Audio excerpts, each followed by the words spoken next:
Benzene मतलब C6H6, जिसको हम रिप्रेजेंट करते हुए देखते हैं ऐसे। इसमें हम ये देखते हैं कि अगर ये प्योर डबल बॉन्ड होगा तो उसमें जो बॉन्ड लेंथ होगी वो होगी 134 पाइकोमीटर। कार्बन कार्बन सिंगल बॉन्ड का जो आना चाहिए वो 154 पाइकोमीटर। लेकिन जब हम वेरियस टेक्निक से मेजर करते हैं दो कार्बन की बॉन्ड लेंथ बेंजीन रिंग में specifically, that comes out to be carbon carbon bond distance here 139 picometre. Experimentally calculate करने पर 139 पाइकोमीटर, ये इसका मतलब समवेयर ना तो वो सिंगल बॉन्ड है ना वो डबल बॉन्ड है। तो एक्चुअली में ये और ये दो structures, let me name this A और दिस बी, प्रैक्टिकली स्पीकिंग ना तो ए ना बी एक्चुअल स्ट्रक्चर को रिप्रेजेंट कर रहा। लेकिन ये रेजोनेंस स्ट्रक्चर क्यों है? क्योंकि आप देखिए एक ही कंपाउंड को हम दो अलग अलग लुईस डॉट स्ट्रक्चर से रिप्रेजेंट करने की कोशिश कर रहे हैं। The actual structure is near to the resonance hybrid, means इन दोनों के बीच में कहीं। उसको कुछ कुछ ऐसे भी दिखाते हैं हम लोग। This is known as resonance hybrid, जहां बॉन्ड लेंथ दो कार्बन के बीच की सिंगल और डबल के बीच में है। देखिए ध्यान से, this value is in just in between carbon carbon single bond और डबल बॉन्ड की बॉन्ड लेंथ के बीच में इसकी वैल्यू आ रही है। इसलिए यहां कंसेप्ट ये आता है कि इसका मतलब ना तो वो स्ट्रक्चर ऐसा होगा ना ऐसा होगा, कुछ कुछ ऐसा होगा नियर टू दिस, जहां कोई भी प्योर सिंगल बॉन्ड और प्योर डबल बॉन्ड नहीं होगा, कुछ हाइब्रिड होगा इन दोनों के बीच।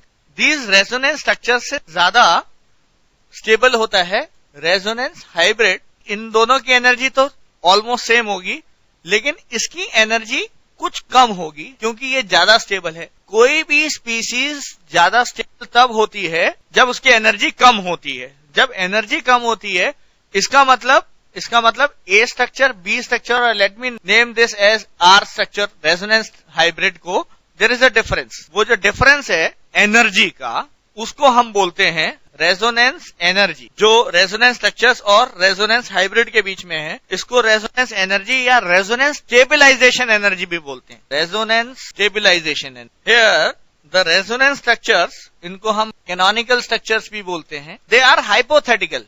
This A and B is hypothetical and individually do not represent any real molecule. Real molecule को represent नहीं कर रहे this A and this B structure. हम एक और एग्जाम्पल लेके पहले ये समझने की कोशिश करते हैं कि रेजोनेंस होता क्या है। पहले एक और let me take one more example. CH3NO2. This arrow shows resonance.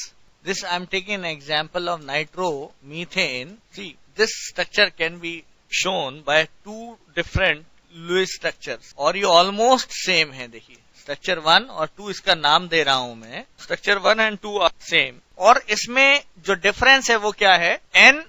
एक NO के बीच में सिंगल बॉन्ड है, एक NO के बीच में डबल बॉन्ड है, और दूसरे में भी ऐसा ही है, और दोनों रेजोनेंस स्ट्रक्चर हैं, दोनों सेम है। तो जब हम एक्सपेरिमेंटली चेक करते हैं तो जो बॉन्ड लेंथ आती है N और O के बीच में, वो NO डबल बॉन्ड और NO सिंगल बॉन्ड के बीच में आ रही है। सो इन दोनों का जो एक्चुअल स्ट्रक्चर होगा वो रेजोनेंस हाइब्रिड होगा। Resonance hybrid of first and second both. Something like, हम ट्राई कर सकते हैं कुछ इस तरीके से, समथिंग लाइक दिस। फर्स्ट और सेकंड को हम क्या बोलेंगे? Canonical forms, and this is resonance hybrid. एक तरीके से देखा जाए तो पाई इलेक्ट्रॉन्स और लोन पेयर का, again let me repeat, pi electrons और लोन पेयर्स, जिनको हम नॉन बॉन्डिंग इलेक्ट्रॉन्स भी कह सकते हैं, उनका डीलोकलाइजेशन हो रहा। डीलोकलाइजेशन मींस मूवमेंट, एक तरीके इनका मूवमेंट हो रहा है। और atom, nuclei, sigma bond and bond angles, उनकी पोजीशन और वैल्यूज फिक्स हैं। मैं फिर से रिपीट करूंगा। एटम देखिए, कार्बन, हाइड्रोजन, नाइट्रोजन, ऑक्सीजन सब अपनी जगह फिक्स हैं।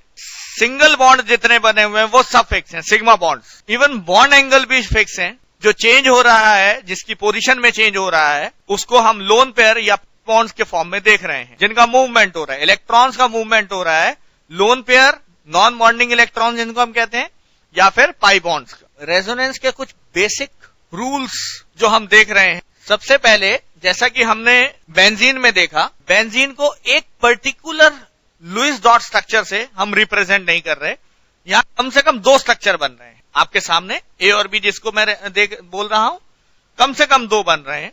सिमिलरली नाइट्रोमीथेन में भी कम से कम 2 लुईस स्ट्रक्चर रिप्रेजेंट कर रहे हैं नाइट्रोमीथेन। तो रेजोनेंस उसी का बनेगा जिसमें एक से ज्यादा लुईस स्ट्रक्चर पॉसिबल हैं अंडर सर्टेन रूल्स, जो कि हम आगे डिस्कस करेंगे। तो पहला पॉइंट तो ये है, and resonance structures are imaginary and do not represent any real molecule. Resonance structures are imaginary and do not represent any real molecule. Second point, the structure of a molecule is the average of its resonance structures, which is called, short में लिख रहा हूं, resonance hybrid is more stable than any of the resonance structure. So the molecule is said to be resonance stabilized. The structure of a molecule is the average of its resonance structure, which is called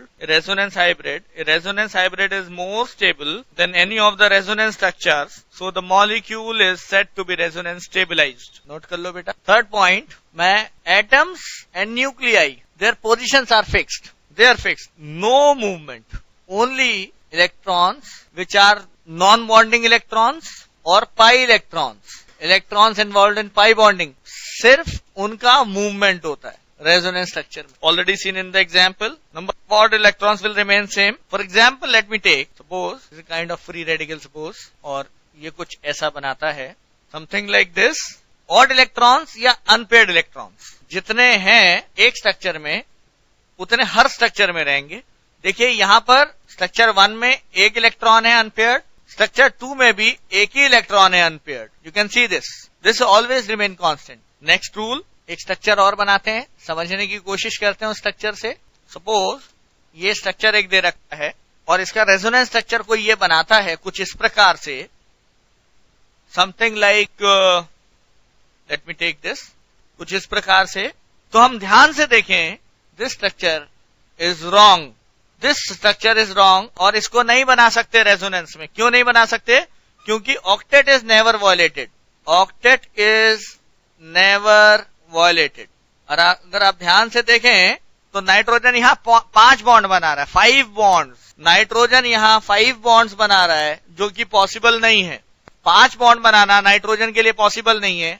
octet is never violated in case of second period elements. Second period elements, लीबेब कनॉफ, carbon, nitrogen, oxygen, fluorine में कभी भी आप octet violet नहीं करते। यहां पर नाइट्रोजन के 5 बॉन्ड बन रहे हैं, विच इज नॉट पॉसिबल, तो ये स्ट्रक्चर पॉसिबल नहीं होगा। रूल 3, जिसमें हमने ये देखा है कि एटम, न्यूक्लियाई और सिग्मा बॉन्ड के इलेक्ट्रॉन्स फिक्स होते हैं, प्लस पाई बॉन्ड और lone pair electrons, non bonding electrons का मूवमेंट होता है।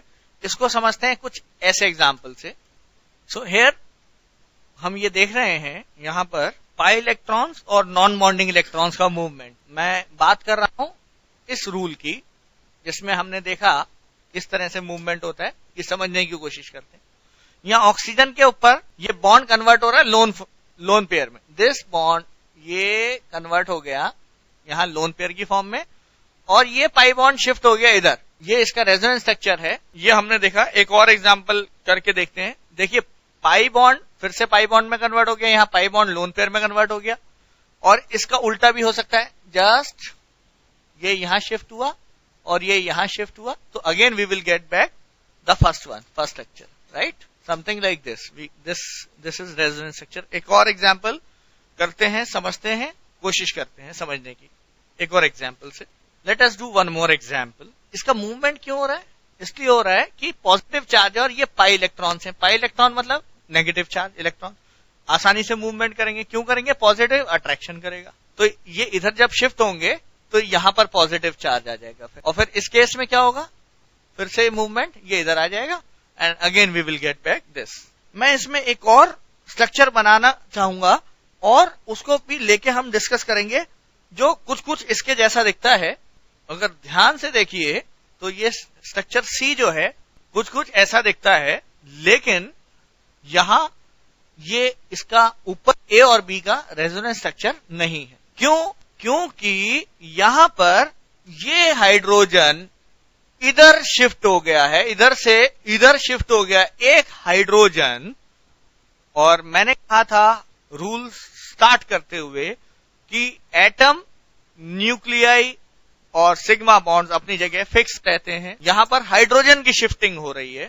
So it is not a resonance structure of structure A and B in the given example. One more example related to rule 5 जिसमें octet Lewis structures properly बनने चाहिए। proper Lewis structures जैसे for example suppose मैं एक structure बनाता हूं, ये जो है अगर ध्यान से देखें तो ऐसा लगता है जैसे ये मीथेनॉल का रेजोनेंस स्ट्रक्चर है। मैं मीथेनॉल का स्ट्रक्चर बनाता हूं आपके सामने, समथिंग लाइक दिस।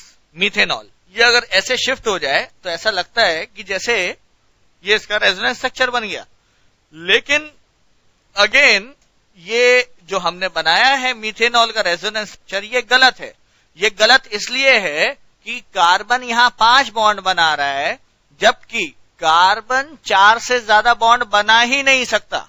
सो इसलिए ये रेजोनेंस स्ट्रक्चर नहीं है। इसलिए हमें जब स्ट्रक्चर बना रहे हो तो हमारे सामने ये होना चाहिए क्लियर कि ऑक्टेट सेकेंड पीरियड में वॉयलेट नहीं करेगा और लुईस स्ट्रक्चर भी प्रॉपर बना होना चाहिए।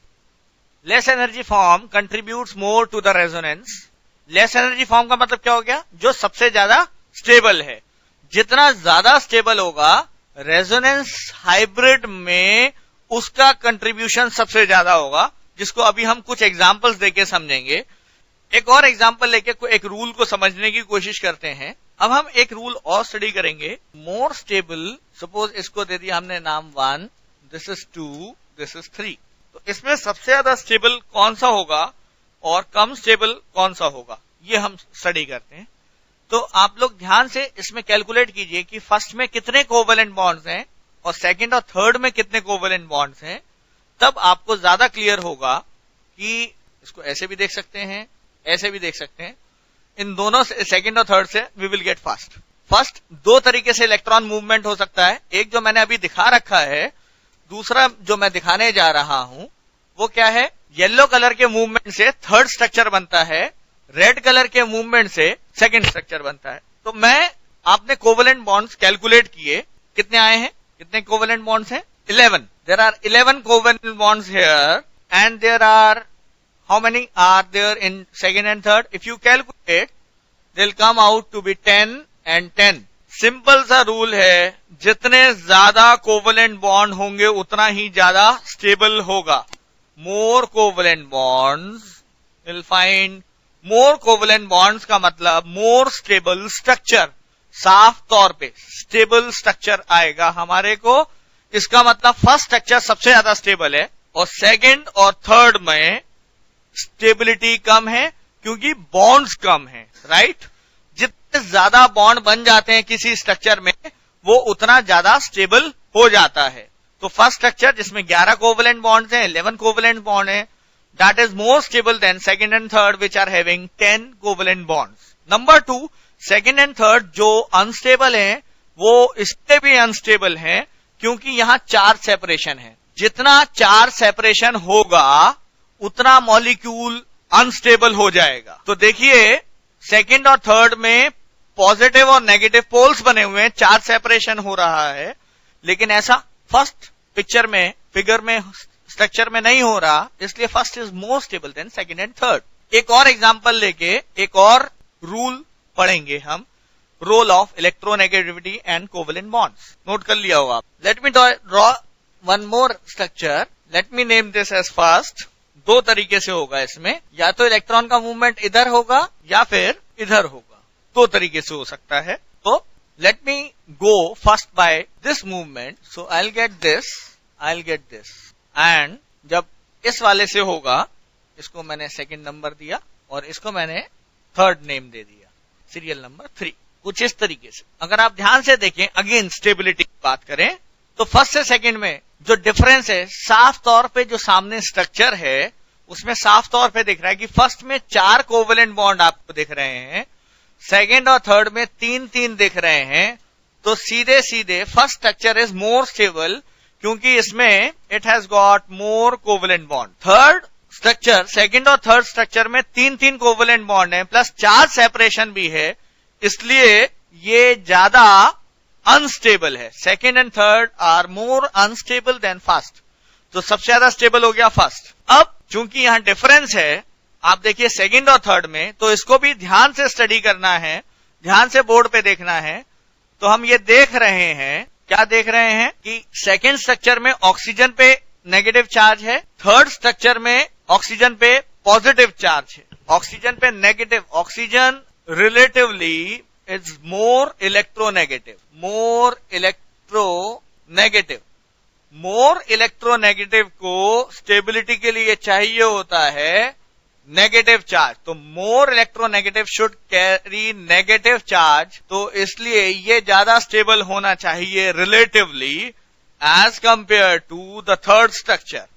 मोर इलेक्ट्रोनेगेटिव को जब नेगेटिव चार्ज मिलेगा तो वो ज्यादा स्टेबल हो जाएगा, इसलिए ये वाला स्ट्रक्चर, ये स्ट्रक्चर ज्यादा स्टेबल होगा थर्ड के मुकाबले, क्योंकि ऑक्सीजन पे पॉजिटिव चार्ज है, एक में ऑक्सीजन पे नेगेटिव चार्ज है, तो ऑक्सीजन जिस पे नेगेटिव चार्ज है वो ज्यादा स्टेबल हो जाएगा और सबसे कम स्टेबल होगा थर्ड, क्योंकि मोर इलेक्ट्रोनेगेटिव पे पॉजिटिव चार्ज है, वो उसको और ज्यादा अनस्टेबल कर देगा, तो थर्ड वाला सबसे ज्यादा अनस्टेबल होगा। और इसमें एक चीज और जोड़ लीजिए कि दोनों में जो ज्यादा इलेक्ट्रो पॉजिटिव होगा, ज्यादा इलेक्ट्रो पॉजिटिव जो होगा उस पे पॉजिटिव चार्ज आना चाहिए, तब ज्यादा स्टेबल हो जाएगा। इसको ऐसे भी कह सकते हैं। सो रूल 7 या एग्जाम्पल 7 में कि फर्स्ट स्ट्रक्चर में 11 बॉन्ड्स हैं और वो ज्यादा स्टेबल है, दिस इज मोर स्टेबल, तो इसका कंट्रीब्यूशन रेजोनेंस हाइब्रिड में सबसे ज्यादा होगा as compare to second and third contribution hybrid बनाने में। मीन्स जब हाइब्रिड बनेगा तो it will be more close to the first structure than third, उसका पार्टिसिपेशन कंट्रीब्यूशन ज्यादा होगा। इसी तरीके से रूल 8 में सबसे ज्यादा कंट्रीब्यूशन होगा फर्स्ट का, फिर होगा सेकंड का, फिर होगा थर्ड का। मतलब जितना ज्यादा स्टेबल होगा उतना ज्यादा कंट्रीब्यूशन होगा रेजोनेंस हाइब्रिड बनाने में। It will be more close to first and the least close to the third one. मैंने ये रूल 6 बताया भी था, less energy form contributes more to resonance. वो एग्जांपल्स इस तरीके से समझ सकते हैं, less energy form means more stable forms. So let me repeat this line. All the resonance structure of a molecule do not always contribute equally. They contribute in proportion to their stabilities. The most stable, that is having the least energy resonance structure, contributes in largest proportion. कुछ और examples करके समझने की कोशिश करते हैं. Let me take this an example. तो suppose ये हम covalent bonds calculate करते हैं. Let us say this is X and this is Y. तो पहले कोवेलेंट बॉन्ड्स देखेंगे। पहले तो चार्ज सेपरेशन हो रहा है, तो इसका मतलब X वाला ज्यादा स्टेबल होना चाहिए। फिर भी कोवेलेंट बॉन्ड्स अगर कैलकुलेट करें तो कितने आ रहे हैं देखिए जरा, 9, 8। Definitely this is more stable, ये ज्यादा स्टेबल हो जाएगा क्योंकि ज्यादा कोवेलेंट बॉन्ड्स हैं, मोर कोवेलेंट बॉन्ड्स। और देखिए सबका ऑक्टेट भी कंप्लीट हो रहा है स्ट्रक्चर X में।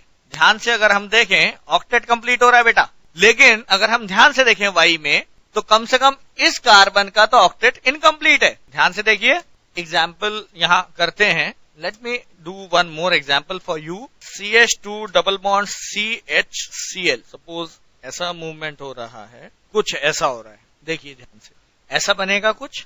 फिर से देखें, this will be a major contributor and this will be a minor contributor to the resonance hybrid. इसको समझने की कोशिश करते हैं। वो क्या है, यहां पर चार्ज सेपरेशन नहीं है, इसमें और इसमें चार्ज सेपरेशन है, जबकि बॉन्ड बराबर हैं। देखिए ध्यान से, यहां पर बॉन्ड बराबर हैं, लेकिन जहां चार्ज सेपरेशन होगा वो लेस स्टेबल होगा, लेस स्टेबल, मोर एनर्जी वाला, और ये होगा मोर स्टेबल, लेस एनर्जी वाला, और इसका कंट्रीब्यूशन ज्यादा होगा। यहां दोनों स्ट्रक्चर्स डिफरेंट हैं। हम एक और एग्जांपल लेके एक और चीज सीखते हैं कि समथिंग लाइक दिस। एक ये स्ट्रक्चर है और कुछ ऐसा, समथिंग लाइक दिस। ये एक्चुअली में कुछ और नहीं है, दिस इज एलाइल कैटायन। मैंने आपको एलाइल ग्रुप पढ़ाया था, ये एलाइल कैटायन है। इसमें देखें तो दोनों के दोनों both are equivalent resonance structures, both are equivalent resonance structures, both are equivalent resonance structures of lowest energy। और जितने ज्यादा ये स्ट्रक्चर बन सकते हैं, more is the number of equivalent resonance structures of lowest energy, greater is the stabilization। एक जैसे structure हैं ये देखिए, उतना ही ज्यादा ये कंट्रीब्यूट करेंगे और उतना ही ज्यादा रेजोनेंस हाइब्रिड स्टेबल हो जाएगा। जैसा बेंजीन में आप देखते हैं, जो दो स्ट्रक्चर आप बनाते हैं, बोथ आर सेम, इसीलिए दोनों का कंट्रीब्यूशन बराबर और मैक्सिमम है रेजोनेंस हाइब्रिड में, जस्ट बीच में होता है स्ट्रक्चर इन दोनों। This is the structure of acetate ion. तो कैसे मिलेगा हमें? समथिंग लाइक दिस, इस तरीके से मिलेगा। और दोनों ही सेम स्ट्रक्चर्स हैं। एसीटेट को हम इस तरह से रिप्रेजेंट करते हैं, राइट। एक और चीज, एक और एग्जाम्पल समझने की कोशिश करते हैं। हम बनाएंगे CH2 double bond CH CHO, CH2 double bond CH, इसके रेजोनेंस हाइब्रिड बनाते हैं। What we will get is something like this, और otherwise if the movement is like this, तो हमें क्या मिलेगा वो भी बना लेते हैं। देखिए ध्यान से, मैं इनको नाम दे देता हूं, फर्स्ट, सेकंड और नीचे वाला third. Just check this if any confusion is there. सीधे सीधे स्पष्ट तौर पे, क्योंकि फर्स्ट में सबसे ज्यादा कोवेलेंट बॉन्ड्स हैं, तो सबसे ज्यादा स्टेबल हो जाएगा फर्स्ट, फिर उसके बाद कौन सा स्टेबल होगा? सेकेंड, क्योंकि more electronegative is having negative charge, and the last will be the third one, क्योंकि फर्स्ट में सबसे ज्यादा कोवेलेंट बॉन्ड्स हैं और ऑक्टेट भी कंप्लीट है। सेकेंड और थर्ड में चार्ज सेपरेशन हो रहा है, लेकिन फिर भी वो थर्ड से ज्यादा स्टेबल है, क्योंकि more electronegative is having negative charge, और लास्ट में ऑक्सीजन पे पॉजिटिव चार्ज है, इसलिए वो लीस्ट स्टेबल है। जितना ज्यादा स्टेबल होगा उतना ज्यादा उसका कंट्रीब्यूशन होगा रेजोनेंस हाइब्रिड में, इसीलिए इस स्ट्रक्चर को आप जनरली ऐसे ही दिखाते हैं, मोर क्लोज टू। मैं एक और एग्जांपल लेके इसको समझने की कोशिश करता हूं, समझाता हूं। ये एस्टर का स्ट्रक्चर है।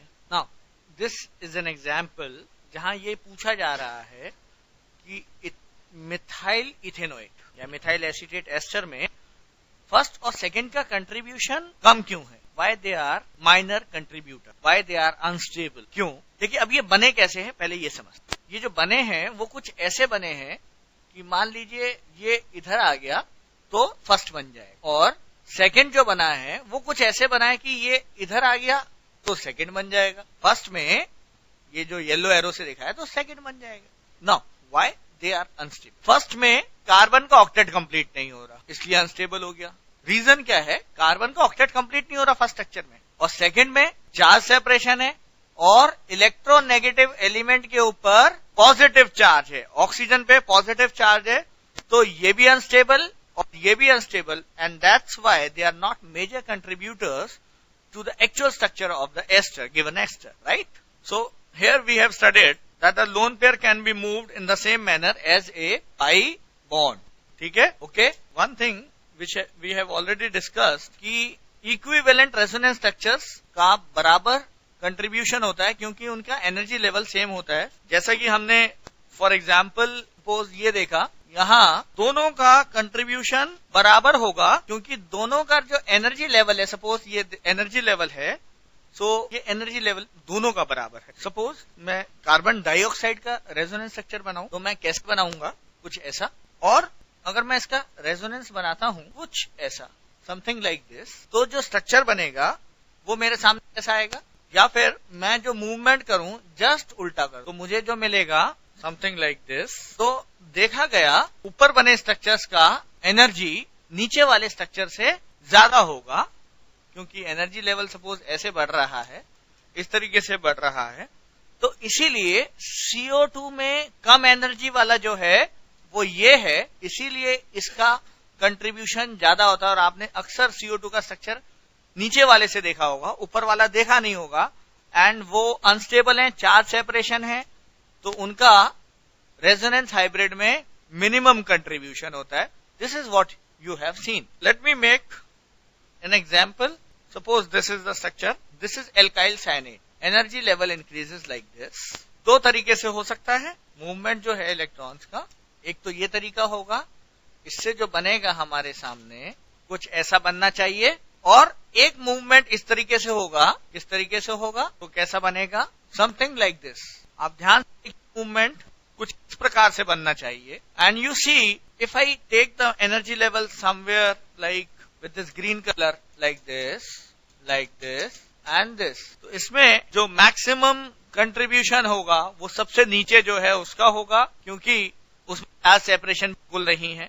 उससे ऊपर वाले का थोड़ा ज्यादा स्टेबल, रिलेटिवली कम स्टेबल होगा, क्योंकि ऑक्सीजन पे नेगेटिव चार्ज है, और ऊपर वाले में ऑक्सीजन पे पॉजिटिव चार्ज है, हाईली अनस्टेबल. सबसे ज्यादा एनर्जी होगी, सबसे कम contribution. You can see the movement of electrons. आपको ये बार बार करना पड़ेगा, तब जाके प्रैक्टिस के बगैर बात नहीं बनेगी. नमस्ते, धन्यवाद, थैंक यू.